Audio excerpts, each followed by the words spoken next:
Драги наши слушателки, еве не повторно заедно во програмата Жени со надеж. Многу се радуваме што сме со вас. Секоја следна епизода е нов предизвик и секогаш сме возбудени на почетокот на ова наше дружење, бидејќи пред нас стои нова тема.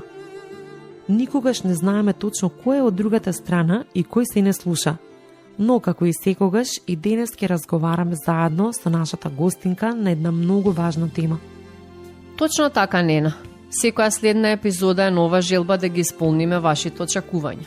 Сакаме по секоја емисија да се заминете исполнете со ново знаење, нови вредности, но и со надеж. Зашто сите ние сме токму тоа, жени со надеж. Ние имаме надеж за себе, но исто така сакаме да ја споделуваме и со другите.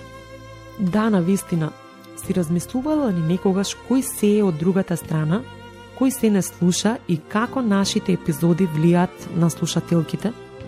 Интересно прашање. Со ова, а и со другите епизоди е исто. Ги подготвуваме, но никогаш не дознаваме кој не слушнал. А денес, со новите технологии, епизодите можат да се враќаат, повторно да се слушаат, да се споделуваат со пријателите. И затоа е речиси невозможно да знаеме докаде ќе стигнат и какво влијание ќе имаат. Токму затоа, на крајот од секоја емисија, ги покануваме нашите слушателки да ни пишат, да комуницираат со нас, да постават прашања или да споделат искуства. Тоа и за нас е големо охрабрување и мотивација да продолжиме понатаму. Тоа само значи дека треба да останете со нас до крајот на оваа епизода, за да дознаете на кој начин можете да не контактирате. И сакам да нагласам уште нешто. Иако нашите епизоди се насочени кон жени, односно разгледуваме прашања, теми и дилеми кои се нарекуваат женски, тие во никој случај не се забранети за слушатели мажи. Напротив, речиси во секоја тема ги споменуваме и мажите. Правиме споредби со некои податоци што се однесуваат на темата. Ги представуваме истражувањата од таа област и заедно извлекуваме заклучоци кои имаат вредност за умот, душата и телото. Така ќе биде и денес. Затоа останете со нас, бидејќи ќе зборуваме за една не толку лесна, но многу значајна тема – засилувањето. Знаеме дека тоа не е лесна тема, ниту е едноставно да се зборува за неа, но веруваме дека може да биде многу значајна за секој од нас, да дознаеме и извлечеме нешто ново за нашиот ум, тело и душа. И токму затоа, што темата е сложена, тешка, но и многу важна, денес со нас ќе биде нашата гостинка Моника. Имаме многу дилеми и прашања за неа, а таа ќе ни помогне пред се од психолошки и стручен аспект, подобро да го разбереме овој поим и да слушнеме информации кои сум сигурна дека не сме ги слушнале досега.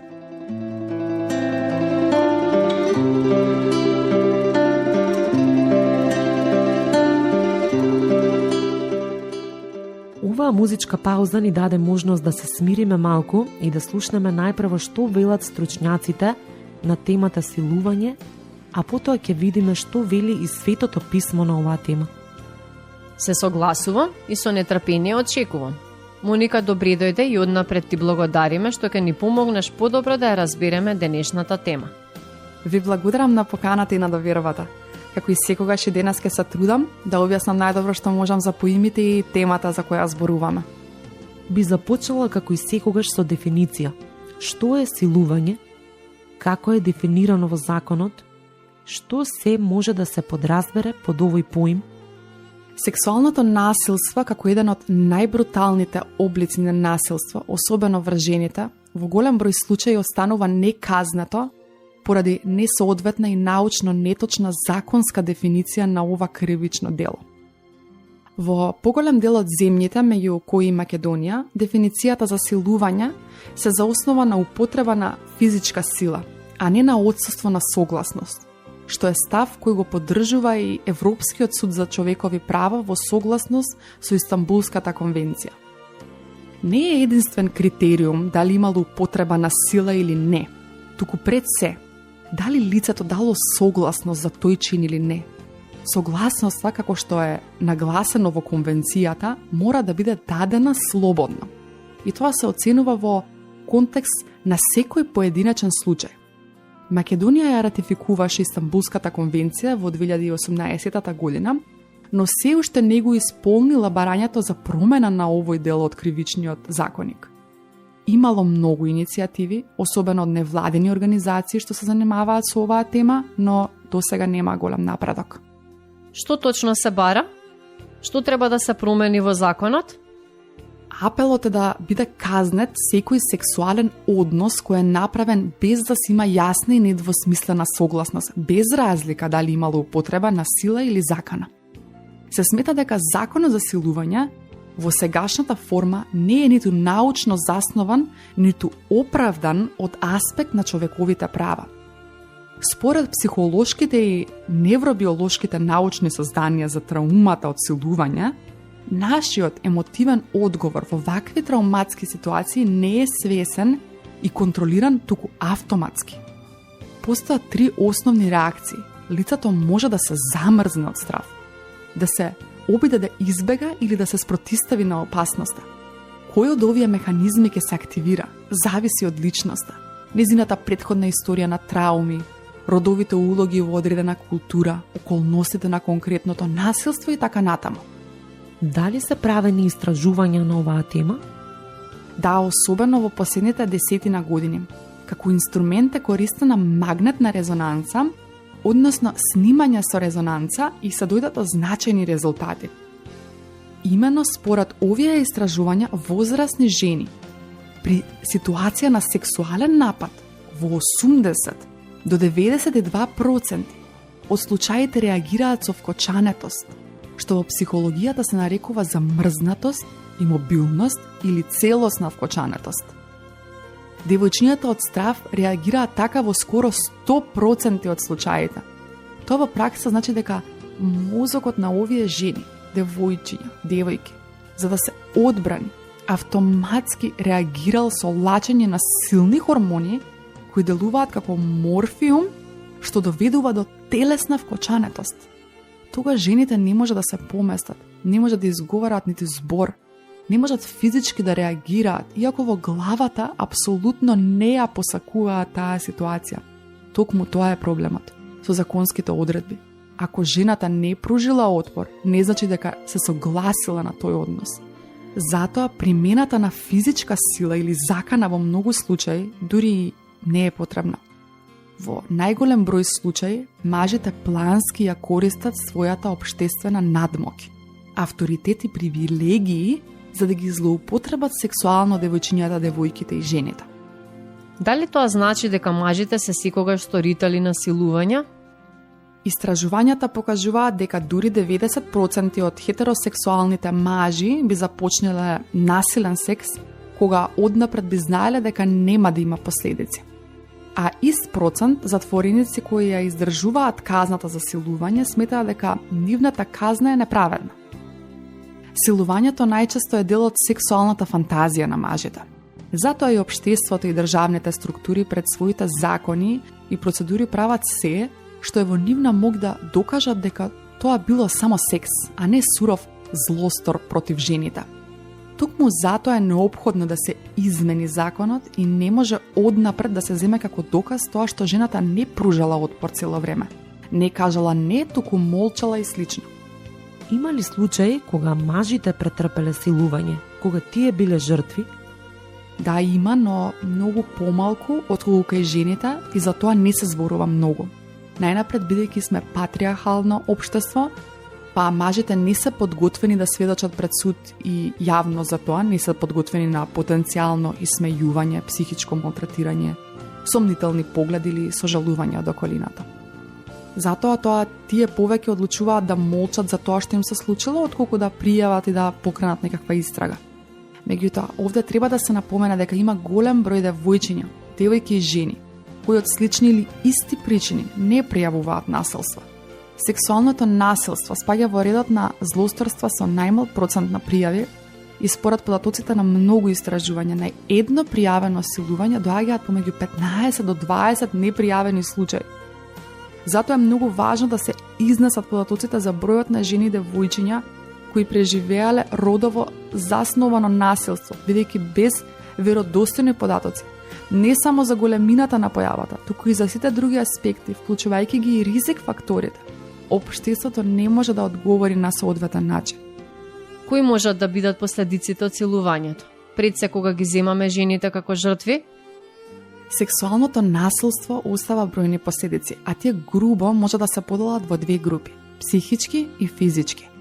Често се заборава дека една од последиците на сексуалното насилство може да биде и смрт. Таа може да биде предизвикана со убиство, ХИВ инфекција или самоубиство и може да се случи за време или по самиот сексуален напад. Кога зборуваме за физичките последици од силувањето, односно сексуалното насилство, тие може да бидат физички повреди на ткивата и органите, но и подоцна да се огледаат преку хронични заболувања, висок крвен притисок, зголемен број на триглицериди, нарушување со исхраната, нарушување волачењето на хормони и многу често нарушување на сонот. Меѓутоа, психичките последици се оние што се можеби потрајни и жртвите се борат со нив долго по делото на насилство. Тоа може да бидат депресијата, анксиозноста, стравови, ноќни мори, проблеми со концентрацијата, ниската самодоверба, сексуални проблеми, суицидни мисли, посттрауматско нарушување проследено со чувство на срам и слично. Покрај овие последици, треба да се напоменат и оние што се однесуваат на социјалниот живот на жртвата. Често се случува лицето да остане без поддршка од своите најблиски, па мора да смени работа или место на живење поради тоа што е обележана. Тоа дополнително предизвикува промени во однесувањето на жртвата која станува онемена. Не се сеќава на детали од насилството, во животот на жртвата почнува да преовладува тага, безпомошност, продолжен шок и слично.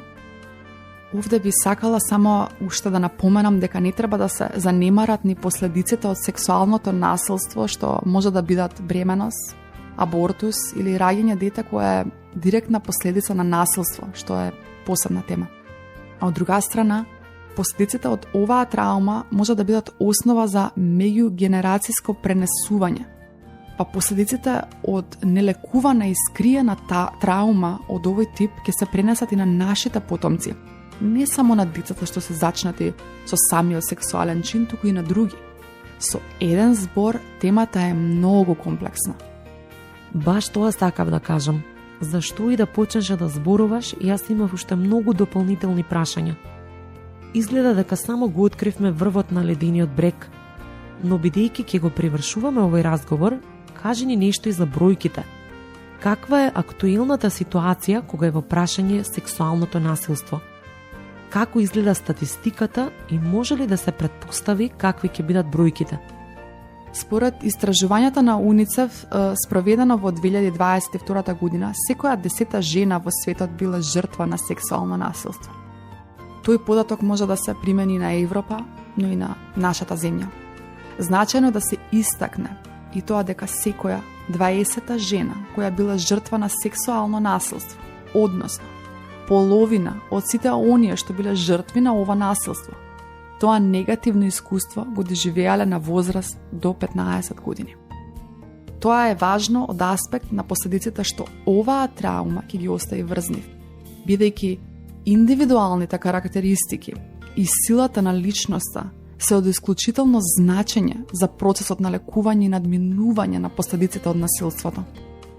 Статистиката се разликува од држава до држава, зашто, како што кажавме на почетокот, дефинициите генерално, но и во секоја земја посебно се неусогласени и нејасни. Исто така, сексуалното насилство во брак е особено нерегулирано, а во некои земји дури не постои како кривично дело. Од друга страна, тоа е дело што најмногу останува непријавено, па затоа статистиката треба да се зема условно и само како претпоставка, бидејќи сме далеку од вистинските податоци. Она што може да се каже како претпоставка за идниот правец на бројките е дека расте бројот на пријавени случаи на сексуално насилство. Прашањето е дали тој број расте зашто има повеќе дела или зашто жртвите се похрабри да пријават. Секако, бројките не се охрабрувачки и мора да се работи на превенција. За крај на денешниот разговор ви прашала само дали постојат терапии и третмани кои можат да им помогнат на жртвите на ваков вид насилство? Постојат разни видови терапии во согласно со последиците од една страна и индивидуалните карактеристики на жртвата од друга страна. За физичките последици се надлежни лекари специјалисти и тоа може да се реши за пократко време во споредба со психичките последици. Психичките последици се подолготрајни, покомплексни и често представуваат основа за физички заболувања или социјална исклученост. Најчести облици на психотерапија кои се користат за третман на жртвите на сексуално насилство се системската и семејната терапија. Во зависност од возраста на жртвата, терапијата може да биде индивидуална или групна, односно заедно со членовите на семејството. Интересен е податокот дека на првата терапија или при самото пријавување на случајот на насилство, жртвата ретко доаѓа сама. Обично е во придружба на некој близок член на семејството. Со оглед на комплексноста на последиците од ова насилство, потребни се и комплексни третмани кои ќе вклучуваат повеќе учесници, методи и облици на поддршка. Семејството е најзначаен фактор на поддршка во процесот на третман, но тука се и општеството, социјалната средина, пријателите, колегите на работа и така натаму.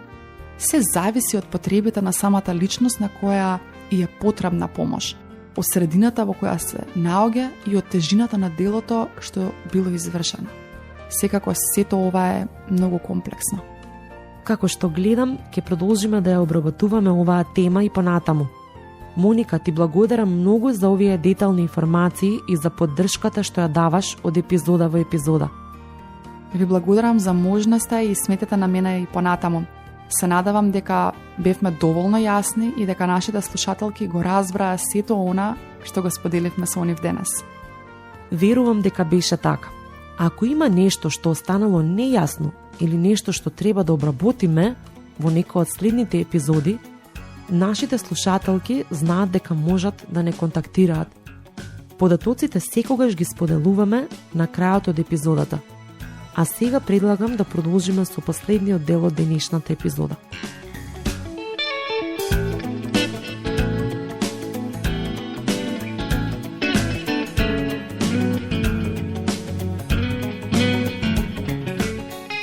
Драги слушателки, денес зборуваме за сексуалното насилство врз жените. Во првиот дел од емисијата разгледувавме оваа тема од научен аспект, односно незиното влијание врз умот и телото. Во вториот дел се свртуваме кон душата. Точно така. Како и секогаш, во овој дел од епизодата ќе ја разгледаме темата низ светлината на Библијата, односно Божјото Слово. Кои примери можеме да ги најдеме таму и што можеме да научиме од нив? За денешниот библиски текст ја избравме старозаветната приказна за една девојка по име Дина. Целиот текст можете да го најдете во книгата Создавање, глава 34.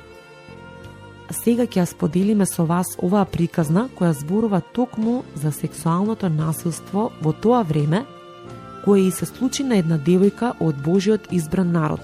Стихови 1-13. Дина, ќерката на Лија, која му ја роди на Јаков, излезе за да ги види девојките во тој крај. Но ја виде Сихем, синот на Емор Евеецот, кнез на таа земја. Ја зеде и легна со неа и ја осрамоти. И му се приврза душата негова кон Дина, ќерката на Јаков, и тој ја засака девојката и гледаше да ја придобие. И му рече Сихем на Емор, таткото свој велејки: ожени ме со онаа девојка. А Јаков чу дека Сихем ја осрамотил Дина, ќерката негова, но бидејќи синовите негови беа в поле, со добитокот негов, Јаков замолча додека не дојдат тие. Тогаш Емор, таткото на Сихем, отиде кај Јаков да поразговара со него. А кога дојдаа синовите на Јаков од полето и слушнаа што станало, се огорчија тие мажи и пламнаа од гнев, зашто тој му нанел срам на Израел, преспивајќи со ќерката на Јаков, што не требаше да го направи. А Емор им рече велејки: синот мој Сихем од срце ја засака вашата ќерка, дајте му ја за жена и посватете се со нас, ќерките ваши мажете ги за нас и со ќерките наши женете се. Па живејте со нас и земјата е пред вас, населувајте, движете се слободно и создавајте своји имоти. А Сихем му рече на таткото на девојката и на браќата неизини: само да најдам милост пред очите ваши и ќе ви дадам се што ќе ми кажат. Побарајте најголем откуп и дарови. Јас ке ви дадам се што и да ми кажете, само дајте ми ја момата за жена.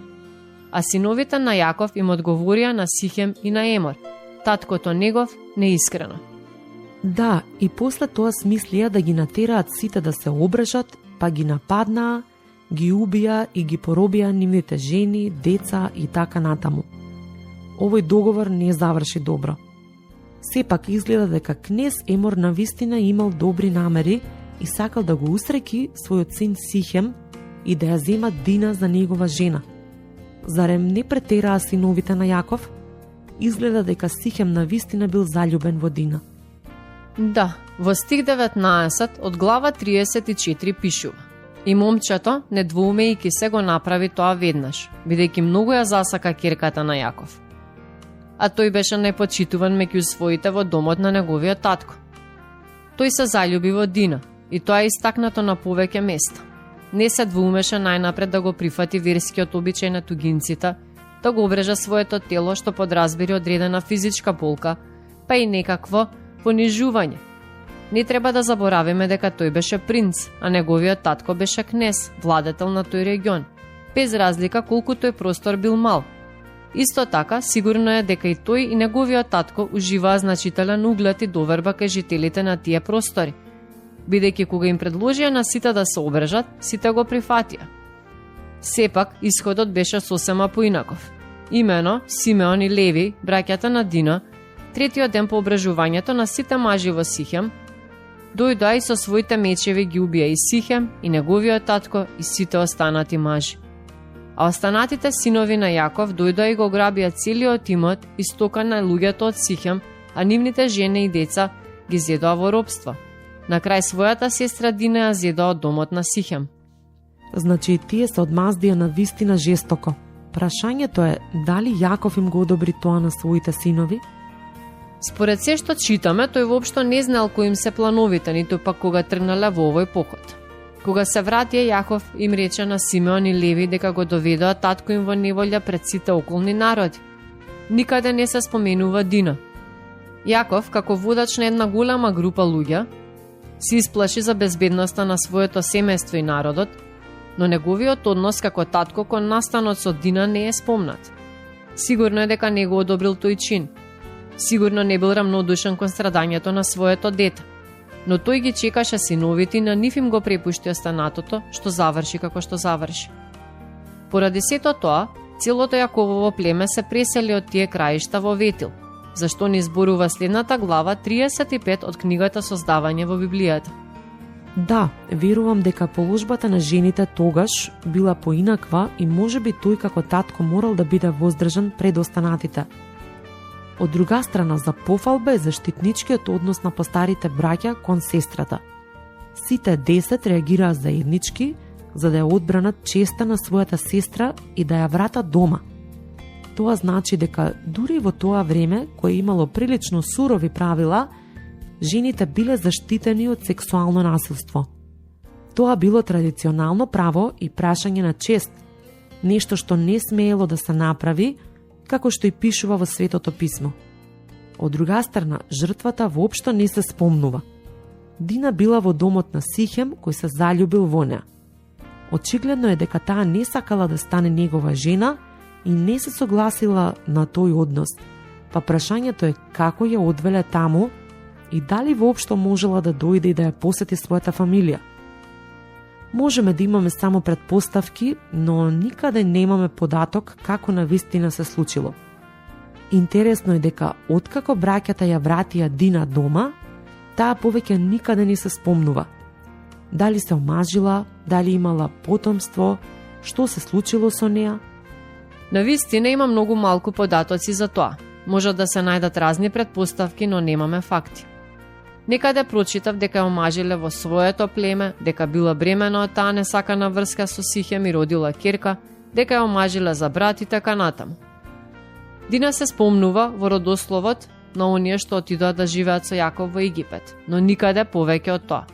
Можеме да предпоставиме дека не е било лесно, дека трпела големи последици од тоа што доживеала, сексуално насилство, и дека тоа сигурно во голема мера го обележало незиниот живот. Секако, прашање е како се однесувала и околината потоа кон неа и колку поддршка имала. Беше направен на вистина голем грев и очигледно никој не ја осудуваше неа поради тоа, но последиците беа тука. Се поставува прашањето што всушност се случи на почетокот. Дали младиот човек кој беше од владителско семејство, најугледен во својата фамилија, како што прочитавме предходно, бил толку самоуверен што мислел дека ниту една девојка не смее и не може да го одбие, па подоцна се заљуби во неа и беше подготвен да направи се за да ја ожени. Но како се чувствуваше таа сето тоа време? Тој ја плати својата похота или непромислен чекор со смрт, а Дина, ни крива ни должна, ја плати цената на свој начин. Последиците од вакво насилство се долгорочни. Може би не се секогаш толку нагласени, но верувам дека секогаш ги има и дека траат до крајот на животот. Жените кои претрпеле слично се соочуваат со последици со кои барем во мислите се борат за секогаш. А понекогаш, како и во овој библиски пример, тоа е случај и со целото семејство. И денес верувам дека има многу вакви случаи. За некои знаеме, а некои се скриени длабоко во мислите и чувствата на тие што ги доживеале. Бидејќи темата е сложена, мислам дека треба да се занимаваме со неа и во следната епизода. Бидејќи овој пат ја допревме само површно, а не стигнавме да поразговараме со нашата гостинка за некои други детали. Се согласувам со тебе. Верувам дека Моника со задоволство ќе ни помогне подобро да ги разработиме последиците од сексуалното насилство врз жените, особено оние емотивните и психолошките. Јас со нетрпение очекувам да дознам повеќе за тоа, а верувам дека и на нашите слушателки ќе им биде корисно да слушнат нешто повеќе. А до тогаш, драги слушателки, ако сакате да дознаете нешто за што не сме зборувале досега, ако сакате да споделите некое свое искуство или животна приказна, тука сме за вас. Слободно пишете ни на имейл адресата zenisonades@gmail.com или најдете на Facebook и Instagram страниците под името Жени со надеж и заследете не. Придружете ни се и во следната епизода. Довидување и Бог нека ве благослови вас и вашите семејства.